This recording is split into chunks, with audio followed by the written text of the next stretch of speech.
In this lesson, we're going to take a look at how to create a photo transfer. Sometimes it's called an acrylic transfer, and some call it a gel medium transfer. Let's go ahead and get started. We'll start with a basic sheet of watercolor paper, and I'm going to cover the surface with acrylic gesso. Now, this is an optional step, but the gesso application will make the paper a little bit stronger and more sturdy. Now, of course, you're going to want to let this application of gesso dry completely before going on to the next step. Now, I'm using a photocopy of an image here. I've found that photocopies transfer the best. Some people claim that you can transfer images with an inkjet printout, but I haven't found much success with that. Now, we're going to prepare the surface here, and I'm just going to use various colors of acrylic paint. First, I'm going to mix a bit of yellow and raw umber, and I'm going to put a light coat on the surface. Now, I want some of the areas to have a bit more heavier application of the umber. So once I get the surface covered here, I'm going to go back and make some highlighted areas with the raw umber. This is just going to add a bit of variety to the surface and make it a little bit more interesting. I'm also going to allow my brush strokes to show through, again, for added interest.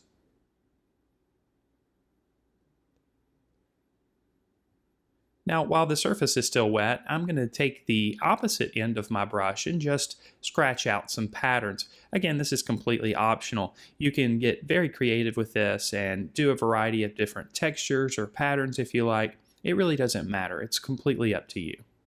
Now we'll revisit the photo that I'm going to transfer, and I want to think about the shapes that happen in the photo, and I'm just going to create some accent areas with some other colors. We'll start with a magenta here, and that will kind of line up with the top portion of the car. I'll make another shape for the body of the car, and again, this doesn't have to be exact. In fact, I don't want it to be exact. I want some of these shapes to exceed the boundaries of the photocopy that I transfer. Maybe we'll add a bit of phthalo blue in some areas, maybe back near where the tree line might be. All right, and here again, I'm going to go ahead and put some textural marks in the surface. Again, completely optional. You don't want to overdo this, however, because you don't want your final image to be too busy. Next, we'll prepare the photocopy that we're going to transfer, and I'm just going to tear the edges to give it a bit more of an organic feel on the surface. These acrylic transfers kind of have a mysterious look to them when they're finished, so having the edges be a little bit loose is just going to add to that effect. All right, now we're ready to transfer the image to the surface. So we're going to grab our gel medium. I'm going to use the regular gel, which has a semi-gloss finish, and we're going to apply it very liberally to the surface where we're going to transfer the image. So I'm going to put very thick applications here on the surface. We're going to make sure that we cover all the areas where our photo is going to be transferred. And then we can line up the photo with the colors that we've already applied to the surface. Again, this doesn't have to be exact. In fact, if it's off a bit, it's just going to add to the overall image. Now we're going to work the photo onto the surface, and I like to kind of start in the center and work my way outward. I like to make small circles with my fingers as I'm working it onto the surface, and to ensure that we have a nice connection, I'm going to use a brayer here. If you don't have a brayer, you can use the back of a wooden spoon, and it will do just as well. Now, any areas that we might have missed, we'll go back. Usually this will happen around the corners, and we'll just add a bit more of the gel medium.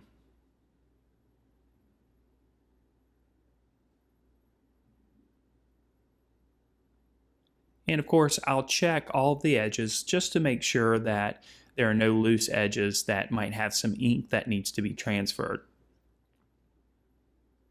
And then I'll go over the surface again with the brayer one last time. Now, you're going to want to let this sit for a while. You can use a hair dryer to speed up the drying time, but a good waiting time is at minimum at least an hour, perhaps 24 hours. Now we're ready to remove the paper, and to do this, we're just going to work in small areas. I'm going to use a spray bottle and spray a bit of water on the surface. And then I'll use a washcloth here and just gently remove the paper from the surface. I'm going to use small circles again to remove the paper. You don't want to do too large of an area at one time, and you also don't want to scrub too vigorously. You want to be careful that you don't remove the ink itself. As you can see, this process becomes a little bit messy as the pieces of wet paper fall off the surface. So you want to make sure that you're working in an area that can get a little bit messy. In this case, I've put a board underneath my paper so that I can just scrape that paper off to the side and then carry the board to the trash can. This is a slow process and it might take you a few minutes to remove all of the paper.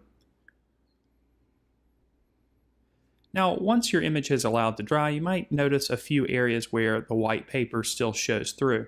You can remove this paper again by just hitting those areas again with the spray bottle and then gently rubbing with a washcloth. Alright, now that my image has been transferred, I'm going to create a rough edge around the image, again to just add to that overall effect that I'm going for. Now you can use a ruler to lay down and pull the edge to create a decal that's a little bit of a straighter line. For this demonstration though, I'm not really concerned about creating a straight line. In the end, I'm going to hang this in a frame where it floats behind the mat. And once our edges have been removed, our photo transfer is complete. And like I said, in this case, I can hang it inside of a mat and let it float there behind the mat. If you enjoyed this video and you're ready to learn more about drawing and painting, why not check out our comprehensive membership program at thevirtualinstructor.com, which includes great video courses, weekly live instruction, downloadable ebooks, and even lesson plans for teachers. Just click on the button in the corner to learn more now. You can also get 3 free course modules from our program. One from the Secrets to Drawing, one from Pastel Landscape Mastery, and a third from the Oil Painting Master Series. Each module includes a video and an ebook. To learn more about how you can get your free course modules, again, just click on the button in the corner. And if you're watching this on YouTube, please consider subscribing to the channel so you can get access to all of the new videos as we publish them. Thank you so much for watching, and I wish you the best of luck in your artistic journey.